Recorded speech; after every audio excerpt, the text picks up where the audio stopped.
Hello, my lovely peeps, and welcome to Lola's Mindset Reset, your podcast for your soul and personal growth. My name is Loreen, aka Lola, and my vision is to have a positive impact on many people's lives. My peeps, so happy that you're here with me in the last episode of the year 2023, and the year is about to come to an end and a new one is about to start, and it's always a good time point to recap and to reflect the year and to check for you what you don't want to take with you into the new year and what you would like to leave behind, and to make some fresh plans as well for the new year. So I thought it would be cool to share with you some thoughts in order to end the year on a positive note and set realistic goals for 2024.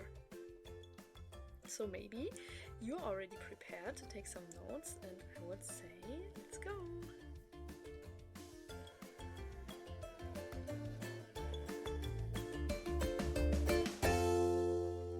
So the first thing that helps you to end the year positively is making a list of things that went well and of things you could improve.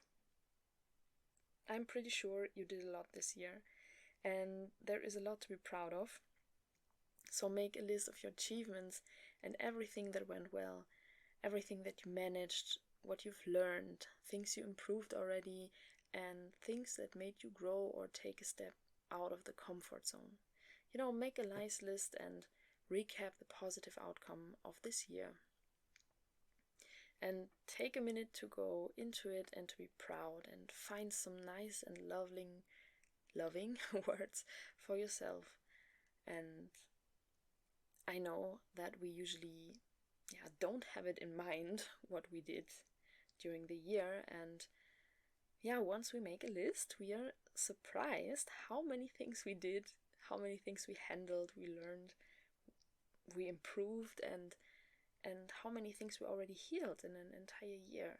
And instead of doing the contra list, then you shouldn't call it like the list of things that went bad. You could call it my opportunities to grow and to become better, for example. And you make like a little wish list of things you would like to improve in 2024 and you would like to learn and achieve, so that it hasn't the negative touch of failure, and instead it has the touch of opportunity and chances. And you can check what didn't work this year and if there's maybe something that you can still complete in order to leave it behind, or maybe you have still something to give back to someone, or maybe there's someone you could still apologize to. Is there something you would like to integrate into next year? Things that you would like to leave behind, and check what do you need to make inner peace. Is there something or someone you could forgive maybe? And writing down is the first step to visualize the things for you, but you should also act if it's about to apologize, to give something back, or to forgive. Try to establish an inner place of peace in your heart with inner calm, a lot of hope and love inside. And in order to carry it into the world and to share it, and to stop fighting against the fact that things are the way they are. And to just go with the flow and build your inner harbor to go out and spread positivity, love, and empathy. My number 2, in order to end the year on a positive note, is to be thankful. Gratefulness is important for your inner peace and happiness, and you can be thankful for so many things, for your long list of achievements, and just to feel what the last year brought to you, to check where have you been a year ago today, who were you and who have you become. And you could think about the thoughts that you had back then, your fears or ideas and everything you had a year ago, and then you're looking at yourself today, the person that you were today due to all your experiences, the people you met, the decisions you took, and to take a moment to be thankful for everything that 2023 brought into your life, for everything you've learned, for everything you've handled, for everything that you already have today, and for all the people around you, for beautiful, nice time you spent together. Thankful for having enough, because you already have enough to be happy. And to be thankful for being able to experience this life on our beautiful planet as a human being with our special consciousness and your unique skills that you brought into this world. And yeah, just make some time and some space to think about everything you're thankful for. My number 3 is letting go. 2023 comes to an end, and it's time to think about which things you don't want to take into 2024, and think about what do you want to let go. Letting go all things that you still carry around, and forgive yourself and others helps you on your way to your happiness and inner peace. And to let go of anger and resentment, and to forgive, brings your power back to you, to have your full energy available for you to do what you want to do what you're here for. And you can think about what thoughts and routines, beliefs about yourself and about life, or experiences, or even relationship patterns do you not want to take with you into the new year? Which people do you actually not want to take with you into the new year? And there is this beautiful quote from Lao Tzu where he says, "When I let go of what I am, I become what I might be. And when I let go of what I have, I get what I need." We are so scared to let things go because we fear the emptiness that we think will be coming if we let go. But exactly this emptiness allows you to fill it how you want it. You don't need to be scared of it. You can see it as an empty book. You can now take colorful pens to write every page new, to write into this book whatever you'd like to, and to choose the colors to paint your pictures. And what helps you to let go is take a bit of time and write down everything you want to let go. All your beliefs, your thoughts, your habits, relationships, everything that you want to leave behind. And if you have the opportunity, burn this paper afterwards. Outside, of course, please. Maybe on New Year's Eve as a symbolic ritual of farewell for everything that doesn't belong to you anymore. And then try to connect it to acceptance. With acceptance, I mean to accept what is now and what will be. Because if you think about it or not, it won't make any difference. You try to let go of control and trust life that everything will come as it should, and everything will fall into place when you let go. And our universe is wise, is omniscient, as well as your body. And they know what they need to do. And everything in this universe is following the law of cause and effect. And this is called karma. Often the word karma is used in the wrong way, because karma means that everything that exists today is an effect of a cause in your past. So the concept of cause and effect. So everything that happens for a reason. Because somewhere was a cause, and you can focus now on causes you can create to make your life better, or you can try to control uncontrollable things and spend all your energy for nothing. So try to let go your need to control everything, because trying to control everything is comparable to wanting to control the weather. You know we can't control the weather, so we don't try it because we know it would be wasted time and energy. So we let it come and we make the best out of it. On rainy days, we take our umbrella and we go through it. And it's fine because we know and we trust that sunny days will come that we will enjoy, right? And that's basically how life is.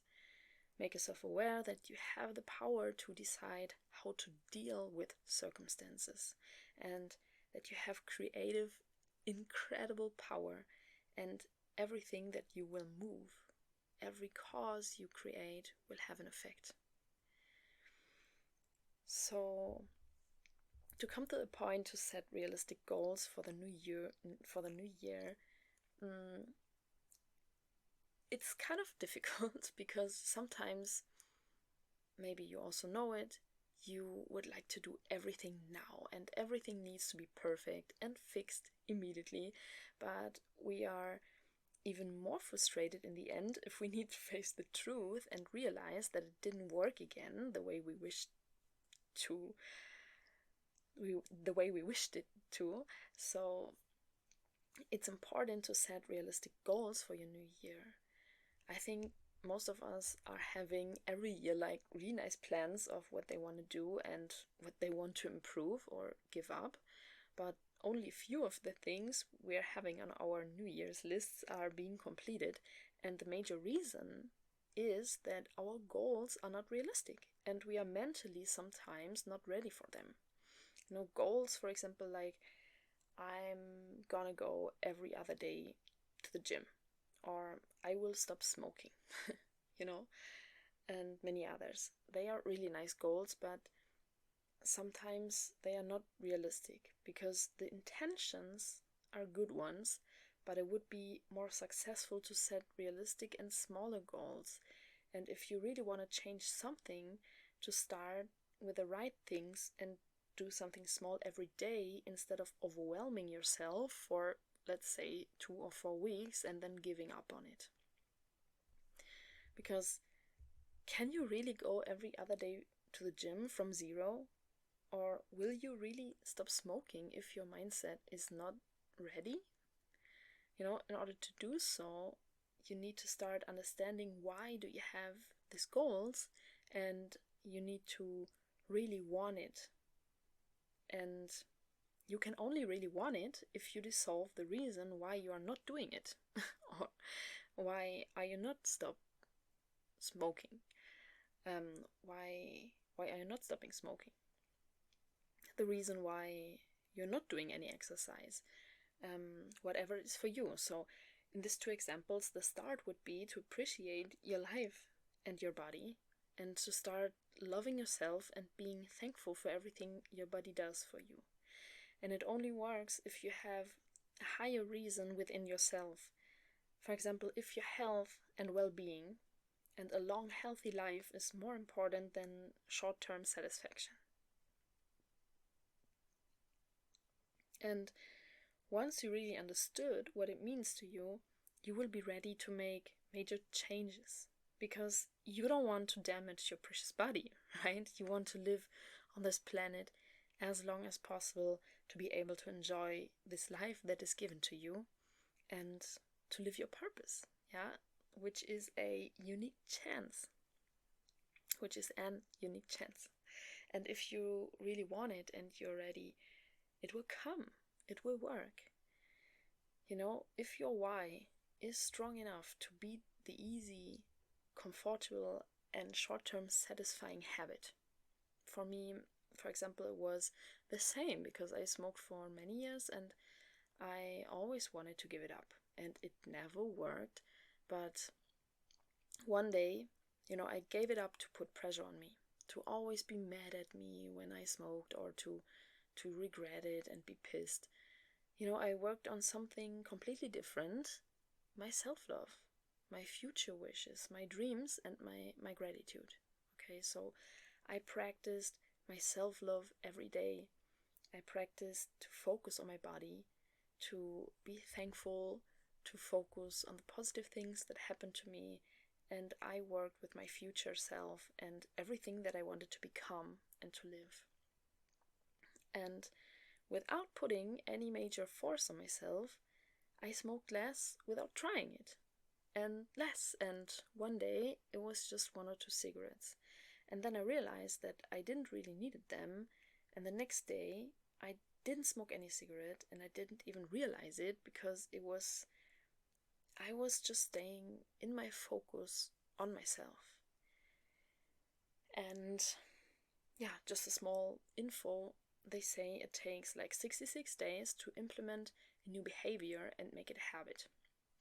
So if you're giving yourself a promise, you need to hold on at least 66 days and don't give up.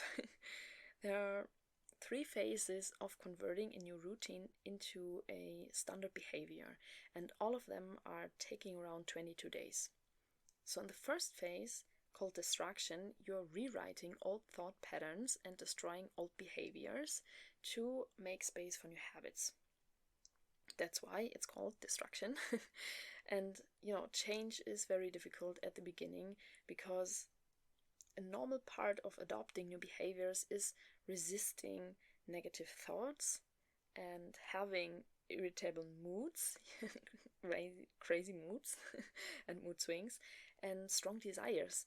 And of course, to beat it, it's hard and it can feel like torture. But if you won't give up, you will enter the second phase, which is called installation, where new neural pathways are formed, and it's getting chaotic, and your body will challenge you a lot, and your brain will try to resist because everything is unknown and new, and your old self needs to die basically so that your better self can be reborn. So the process of wiping out your weakness is necessary to rise to your greatness. And of course your body resists. Of course your brain will try to hinder you to go forward. But if you hold on, then you enter the last phase, which is about integration. So you start seeing your results and the benefits of your new habit, and it's easier now, and your effort and suffering were worth it. So as an example, for me, for my life, I started to wake up earlier and to establish a morning routine. And to establish a new morning routine, it can be the first realistic goal you could set for 2024, to use it as a tool to start living your dreams and actively practicing self-love.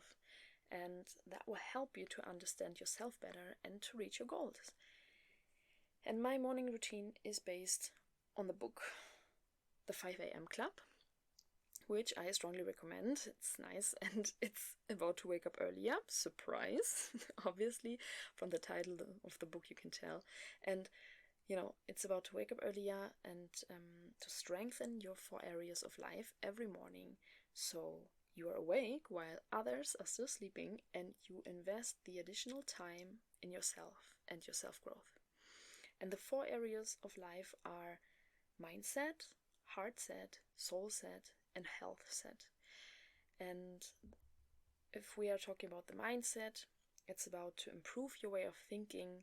So you tell yourself, I'm talking to myself in a loving and empathetic way, and I'm thinking in a constructive and positive way. I immediately interrupt negative thinking, and I am thinking of things that I'm grateful for.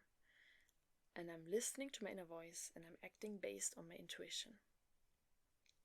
And with heart set, it's meant that you try to forgive, to let go, and to free yourself, and to ask yourself if you still have anger, resentment, disappointment, or accusation in your heart that are a heavy weight, and you're trying and you're practicing to forgive yourself and others with love and empathy, and to free yourself to focus on the present moment.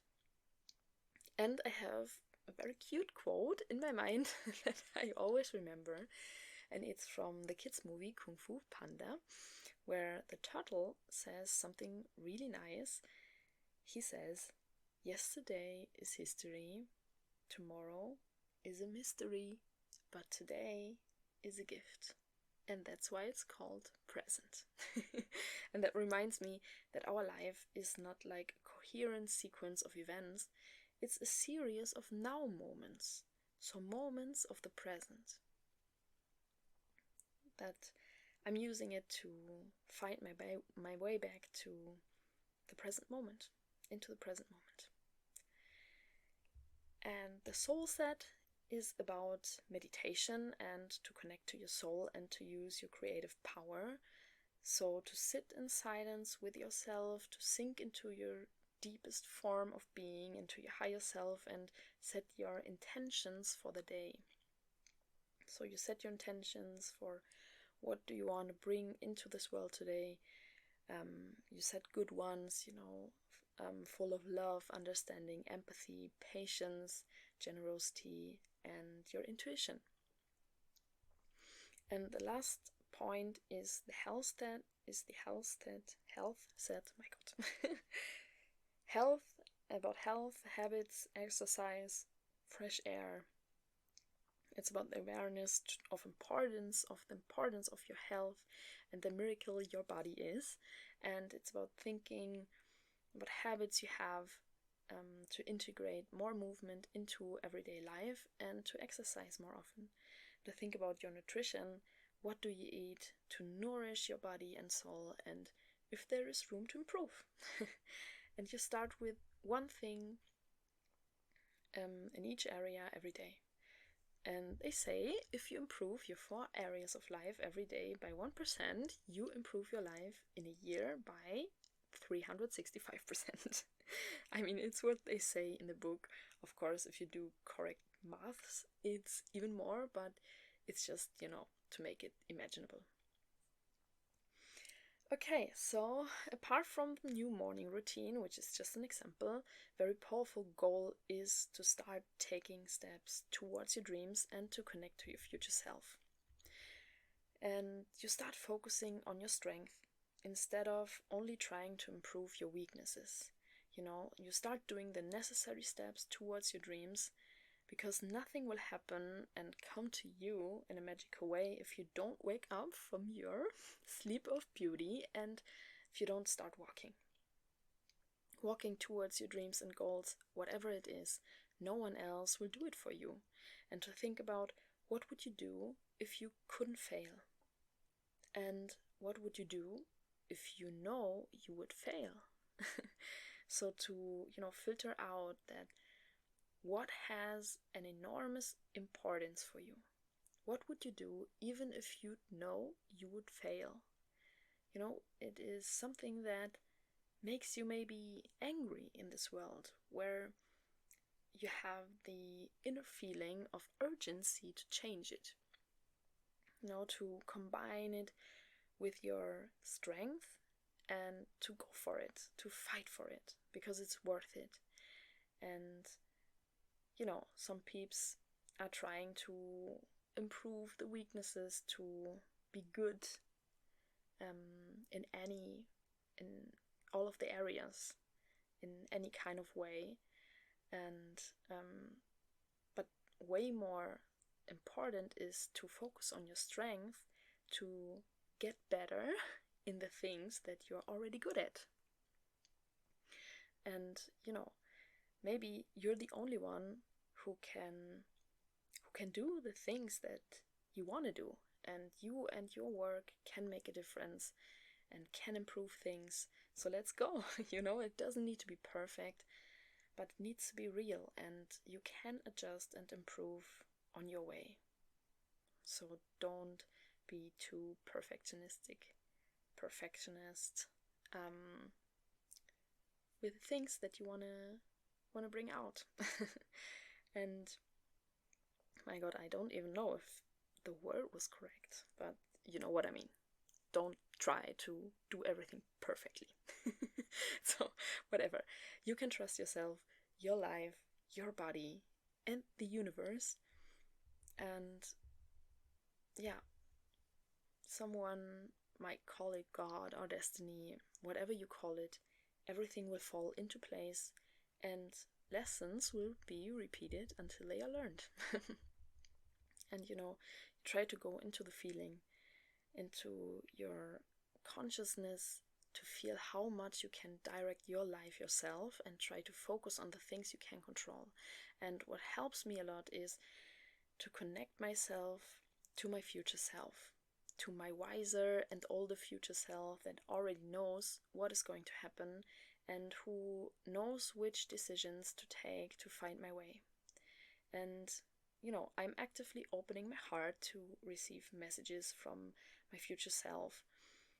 And I'm actively connecting myself to visualize my dream life, how it's going to be once I followed my dreams, and how do I feel and who I am once I reach the things I'm dreaming of.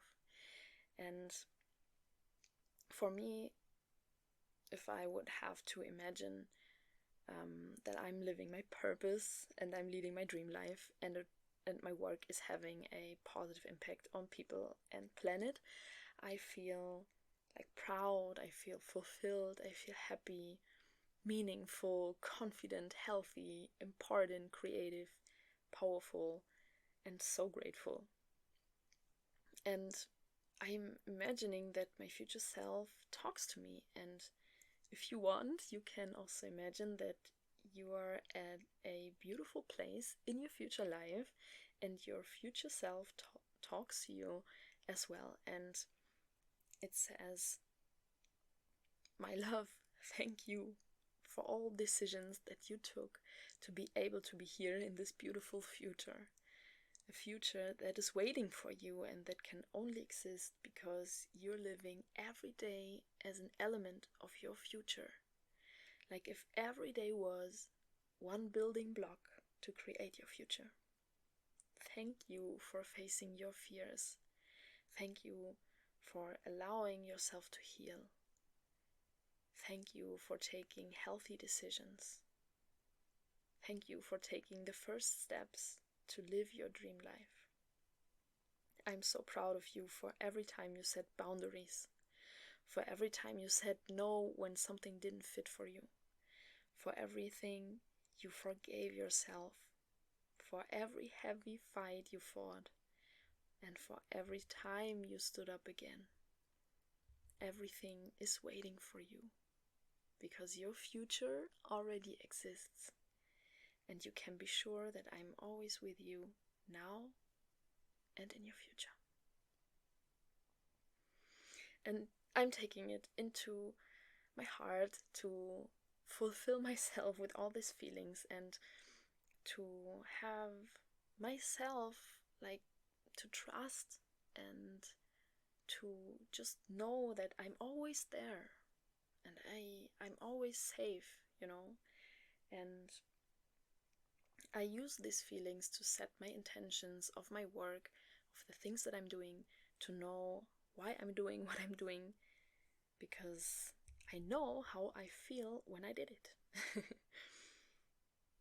Okay, just a small inspiration to practice connecting to your future self. And another realistic goal for the next year could be that you try to check where you could bring more love, patience, and understanding into the world, and to make your own company a nice one, for yourself and others, to be nice and lovely to yourself, to be patient and accept your spiritual journey as a process, and make your mind a friendly place. So don't judge yourself and others. Be patient with others as well.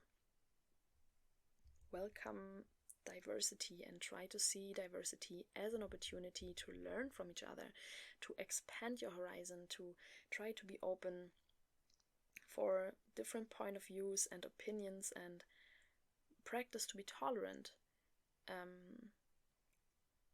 because it helps you so much, and it opens new worlds for you.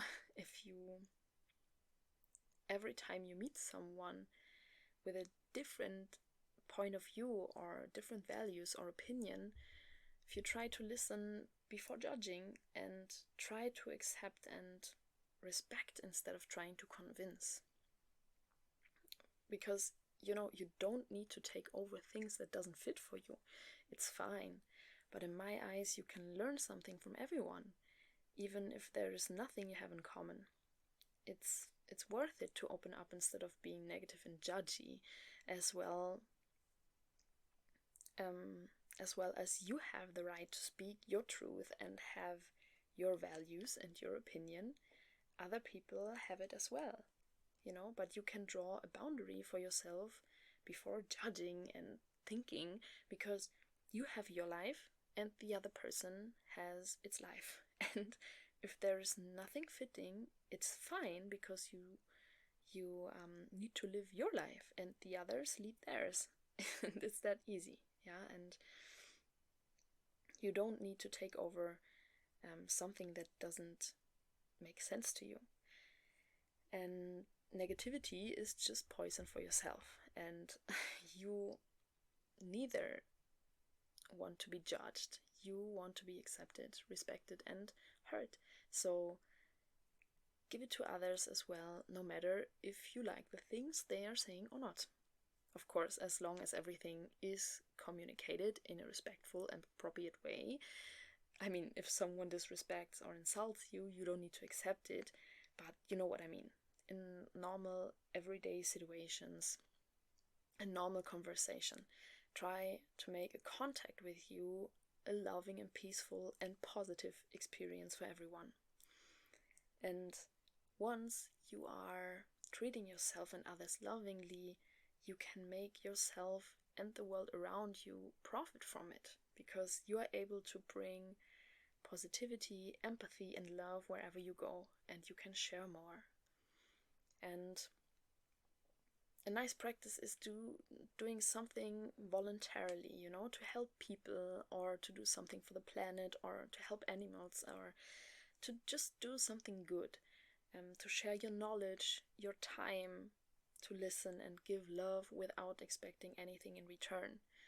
Because it's not always about money. I mean, if you have enough money and you can share something, it's wonderful, you know.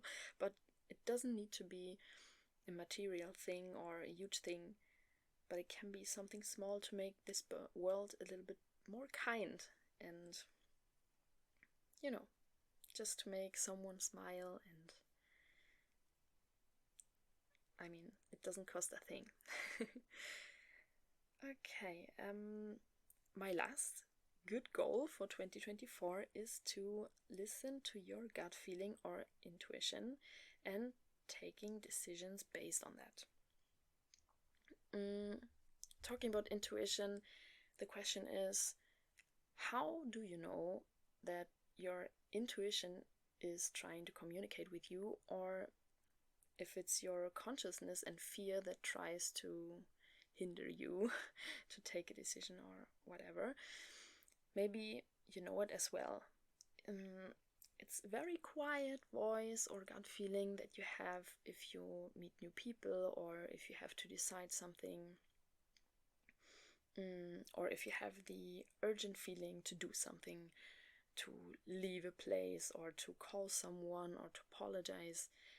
You know, it's the very first impulse that you have if you think about something, before your head is starting to look for excuses, or to overthink a situation, or to find reasons why it's better not to do it. So the very first impulse, your gut feeling that you have in a certain moment, a very quiet and calm voice, this is your intuition. And it's, for example, with positive things, it's your voice of excitement, where you know that you really want to do it, where you feel that a fire ignites inside of you and you cannot wait. But yeah, you can also feel your gut feeling in difficult situations, and what your inner voice tells you is very often like the thing that is more difficult to do. A decision that is difficult to take, or something that doesn't look logic at first, but it's usually the right thing to do. For sure, it's not always the easy way. But I promise, if you start listening and taking decisions based on your intuition, it's magic. It's crazy what happens, if you start living after your intuition. It's wonderful because you start taking decisions based on what your soul is trying to tell you, and not based on the fear of change and your crazy, beautiful, but overthinking brain is trying to protect you from. And our brain is just trying to protect you from the unknown. So yeah, it's not always good for you. So you can try to practice it in small situations in everyday life, to take decisions based on your intuition and not only based on your thoughts. Your intuition tells you what is right and good for you, so you could try to say yes when you really want to say yes, and say no when you really want to say no, and to be honest, to do more what your soul tells you and not what your mind tells you would be the safest way, or the best way. Because our brain, as I said, wants to protect us, and it's wonderful, but it wants to protect us from change, and change is good for us, and it's normal. We need change, and it's better to take more difficult decisions now to have an easier life on the long run than to take the easy decisions now and to struggle all your life, right? So you could start with small things like calling people that you wanted to call for ages, visit people that you wanted to visit, following small and very quiet impulses that come spontaneously. Call this person, write that message, listen to that episode, read that book, go and visit that person, apply for this job, and so on. Take decisions faster without overthinking. I mean, if it's necessary and a very important and big decision, you should think, of course. But what I mean is, in everyday life, to practice small decisions, take them faster without overthinking, based on good intentions, of course, and love and your inner voice, and not based on fear or money or greed or resentment or anger. If you follow your intuition, you don't need to be scared of taking wrong decisions. Anyway, there are only decisions. Yeah, there are only decisions. And even no decision is a decision. And don't forget that you can take new decisions every day. Every day is an opportunity to change your life. And the new year is an opportunity to change your life as well. So start acting. You can do it. And you deserve to live your best life. Free yourself from the chains of, what can I say, of like, community beliefs, or you can expand. You can expand the small cage you might sit in, because you just need to know that you are the only one that can expand your cage. Okay, I'm gonna sum up for you a bit what we said. So, in order to end the year on a positive note, we could make a list of things that went well and of things you could improve, to have a small wish list for the next year. Be thankful for everything that you achieved this year and everything you already have. Letting go of things you don't want to take with you into the new year, and set realistic goals. And the first one was to establish a new morning routine and to improve your happiness and overall performance by improving your 4 areas of life. To start taking steps towards your dreams and to connect to your future self. To make your company a nice one for yourself and others, and to listen to your gut feeling and or intuition. I hope this episode inspired you to take some time now at the end of the year to recapitulate and reflect, and maybe to set some realistic and healthy goals for 2024. I'm wishing you a wonderful time and a peaceful and joyful New Year's Eve. We're gonna hear us next year, and I'm already looking forward to many exciting episodes that are about to come.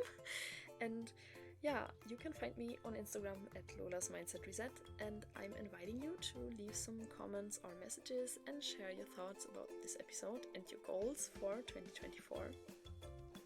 Thank you so much for spending time together, and please take really good care of yourself. I'm sending you a lot of love and a big hug. Stay strong and move on.